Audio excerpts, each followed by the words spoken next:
Salah satu misi Islam yang penting adalah membebaskan manusia dari ras diskriminasi,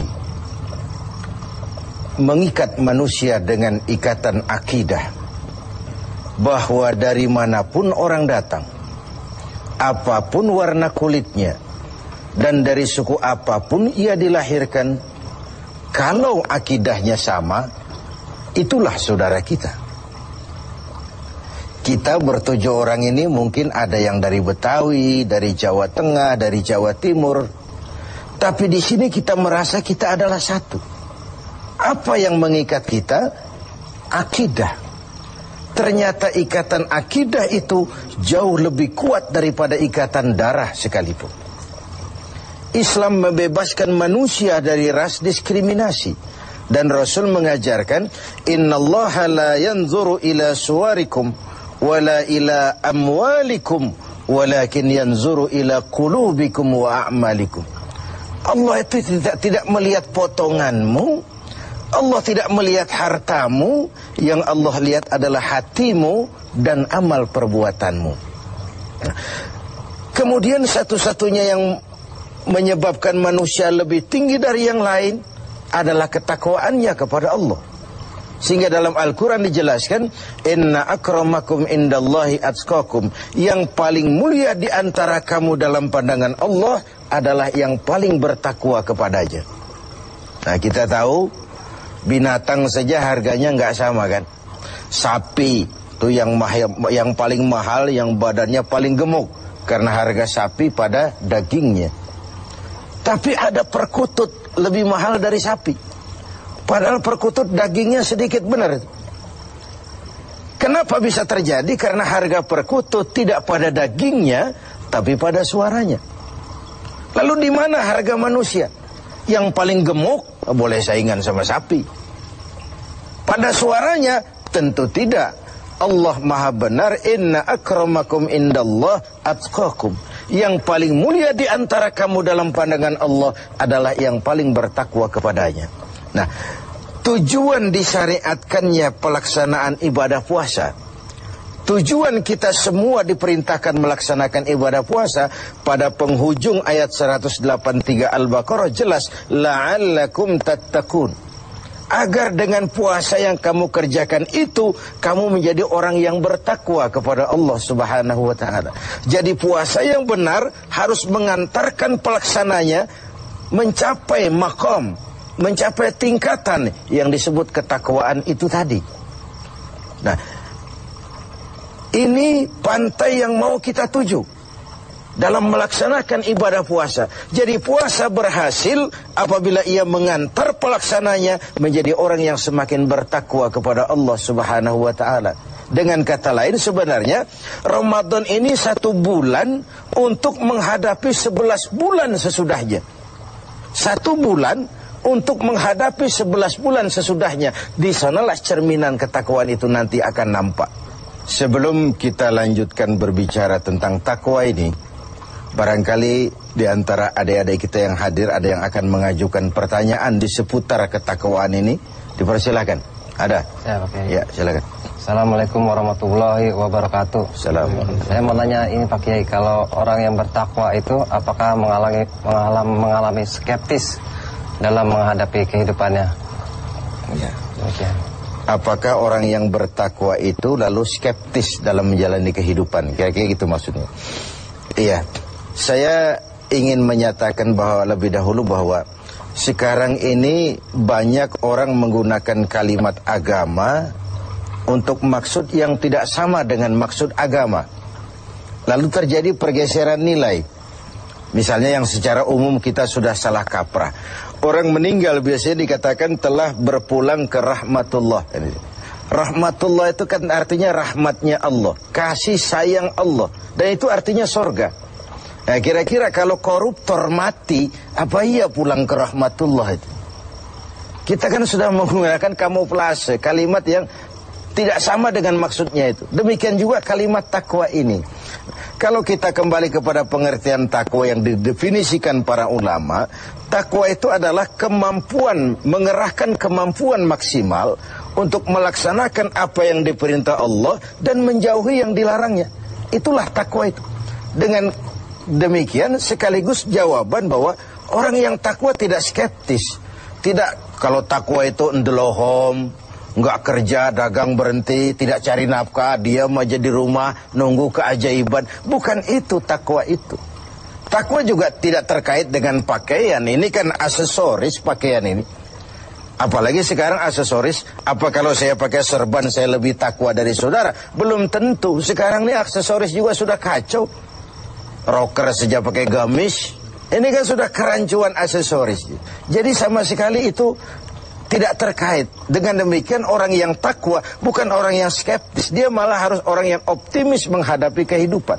Karena sesungguhnya yang namanya takwa, kemampuan melaksanakan yang diperintah, kemampuan menjauhi yang dilarang olehnya. Nah, ini sebuah gambaran bahwa disitulah harga manusia itu. Pada kemampuannya menjadi pelaksana yang diperintah Allah dan meninggalkan apa yang dilarangnya. Sehingga kalimat ini kita dudukan, kan ini takwa ini pun sudah jadi lalap di mulut bangsa kita ini. Pejabat kalau dilantik bertakwa, bertakwa, bertakwa. Habis dilantik jabat takwa ngalor dia ngidul. Nggak sinkron, nggak ketemu ujung-ujungnya itu.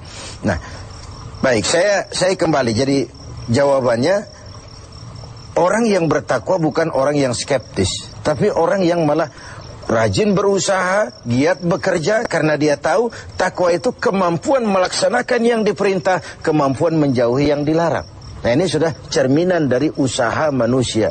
Yang diperintah Allah itu bukan cuma sholat, zakat, puasa, dan haji. Mencari nafkah, menghidupi anak istri, itu perintah Allah. Nggak pantas orang takwa lalu skeptis, nunggu keajaiban. Itu kan ciri zaman susah. Biasanya kalau zaman lagi susah itu dukunnya laris, dongeng tentang harta karun merebak di mana-mana. Udah susah orang diajak ngelamun aja. Lalu cerita tentang melipat gandakan uang muncul di mana-mana. Nabi palsu gentayangan, aliran-aliran aneh muncul di mana-mana. Itu biasanya kalau zaman sedang susah, yang kayak begitu tuh jadi fenomena dalam kehidupan. Nah, ketakwaan menjadi benteng bagi kita, mengarungi hidup ini sebagaimana seharusnya. Kita manusia terikat oleh hukum kausal, hukum sebab akibat.